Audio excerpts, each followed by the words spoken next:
Hi all, welcome to food for all. இன்றைக்கி நம்ம சேனலில் ரொம்பவே டேஸ்டியான மஷ்ரூம் மசாலா தான் எப்படி பண்ணுறதுன்னு பார்க்க போகிறோம். வாங்க பார்க்கலாம்.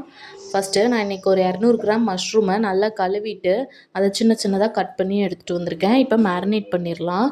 1 ஸ்பூன் சீரகத்தூள், 1/2 ஸ்பூன் பெருஞ்சீரகத்தூள், 1/4 ஸ்பூன் பெப்பர், அப்புறம் 1/4 ஸ்பூன் மிளகாத்தூள், கூடவே 1 ஸ்பூன் மல்லித்தூள், 1/2 ஸ்பூன் கரம் மசாலா சேர்த்துட்டு நல்ல கெட்டியான தயிர் ஊற்றி, தேவையான அளவு உப்பு சேர்த்துட்டு கெட்டியான தயிர் ஊற்றிட்டு நல்லா மேரினேட் பண்ணி வச்சிடலாம் ஒரு 10 நிமிஷத்துக்கு.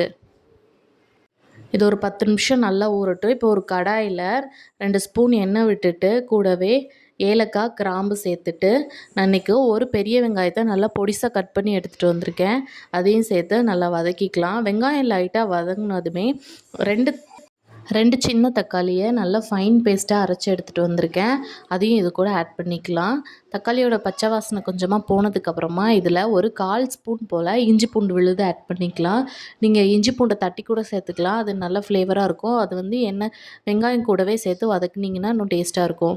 நான் இஞ்சி பூண்டு விழுதாக சேர்த்துருக்கேன். இப்போ மசாலாலாம் சேர்த்துடலாம். 1 ஸ்பூன் மல்லித்தூள், 1/2 ஸ்பூன் மிளகாத்தூள், ஒரு 1/4 ஸ்பூன் போல் பெருஞ்சீரகத்தூள், கூடவே 1 ஸ்பூன் ஜீரகத்தூள், 1 ஸ்பூன் கரம் மசாலா சேர்த்துட்டு நல்லா ஒரு முறை கலந்து விட்டுறலாம். இப்போது மசாலா கொஞ்சம் லைட்டாக வதங்கினதுமே இதில் நம்ம மேரினேட் பண்ணி வச்சுருக்க மஷ்ரூமையும் ஆட் பண்ணிவிட்டு ஒரு 10 நிமிஷத்துக்கு மூடி போட்டு கொதிக்க விட்டுடலாம். நீங்கள் கிரேவி கொஞ்சம் தண்ணியாக வேணும்னு நினச்சிங்கன்னா கொஞ்சம் தண்ணி ஆட் பண்ணிக்கலாம். இல்லை சப்பாத்திக்கு அந்த மாதிரி கொஞ்சம் வச்சு சாப்பிட்றீங்கன்னா இந்த மஷ்ரூமில் இருக்க தண்ணியே போதும். 10 நிமிஷத்தில் நல்லா எண்ணெய் பிரிஞ்சு வெந்து வந்துடும். இப்போது மேலே கஸ்தூரி மேத்தி தூவிட்டு நம்ம அடுப்பை ஆஃப் பண்ணிடலாம். சூப்பரான சிம்பிளான மஷ்ரூம் கிரேவி ரெடி. எப்படி இருக்குன்னு செஞ்சு பார்த்துட்டு நம்ம கமெண்ட்ஸில் மறக்காமல் சொல்லுங்கள்.